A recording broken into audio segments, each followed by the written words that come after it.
Oh, yeah. Oh.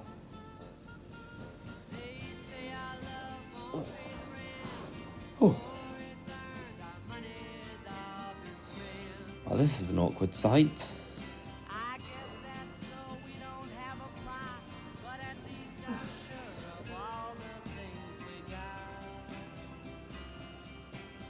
I really need to get used to this place.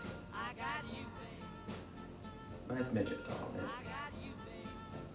I think he's got something to review. I just can't think what it is.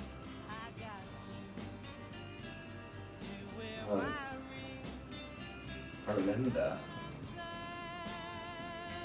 Thanks, song that's playing.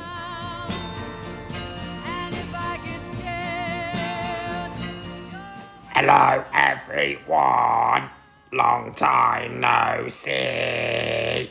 How is everyone doing? As if the Daleks even asked that. Anyway, what am I doing here? Oh yes, Eve of the Daleks. How is it a story can be so entertaining, yet so repetitive at the same time?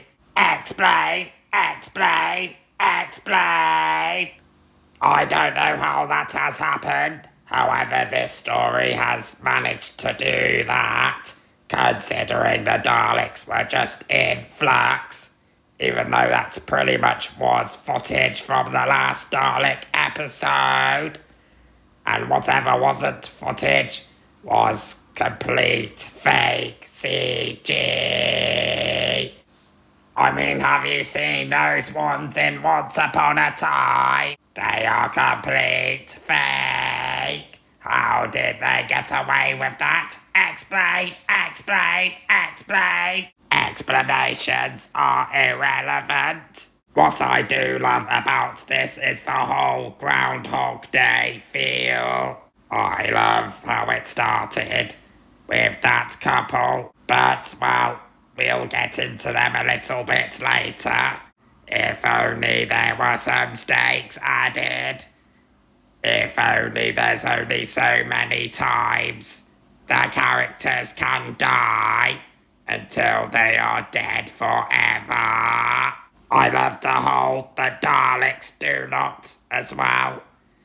For instance, the Daleks do not store stuff. Hilarious. And the special in reference, I am not Nick. That was amazing. Guess what? I am not the cyborg. We know you're not the cyborg. Stay out of this. I'm getting distracted here.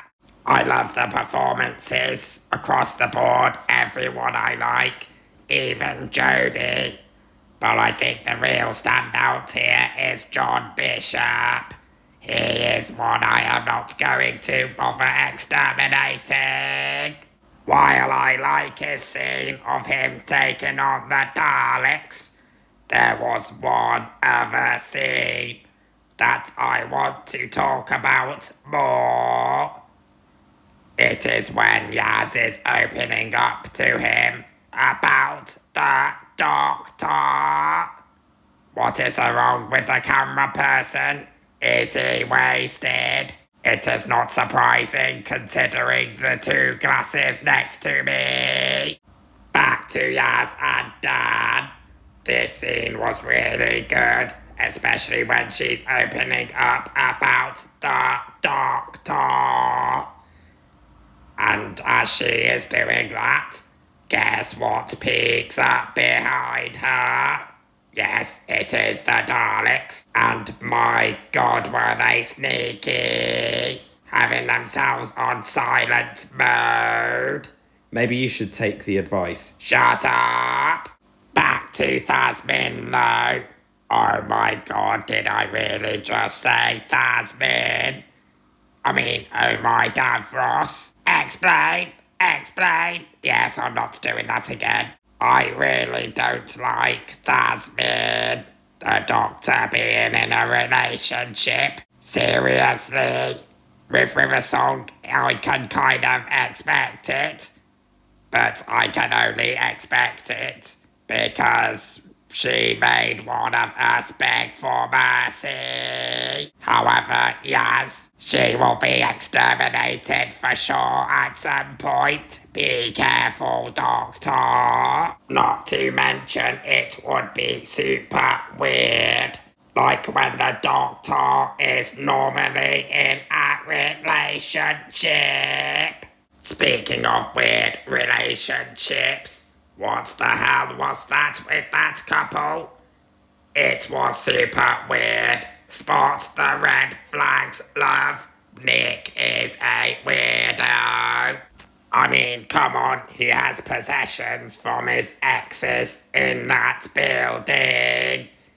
It is weird, even for the Daleks who do not store stuff. The episode itself even admits it's a little weird, but the companions don't seem to think so. Honestly, seriously, what is going on? Why are they thinking this? Explain, or you will be exterminated. I do love the fact that the Daleks keep exterminating him, though, with the new gun. To quote Joe Beavers, rat-a-tat-tat-tat-tat. It's such a shame he did not initially die for good. It's a shame he didn't die at all. If I was there, I would have had him. Spot the red flags, people. A few more things I would like to add before I get to my final ranking. Jodie Whittaker I thought was pretty good, as she is a lot of the time. I love the setting also, the time and the place. New Year's Eve in a storage facility. I really liked that. If only they had less time and only a certain number of exterminations. I also like the fact that the TARDIS is responsible for the Groundhog Day isms. And the shield. My god, that shield. And we were always going to be there to exterminate the Doctor, as the Daleks should be. It is our thing. However, I do think the TARDIS being better again was a bit of a cop-out.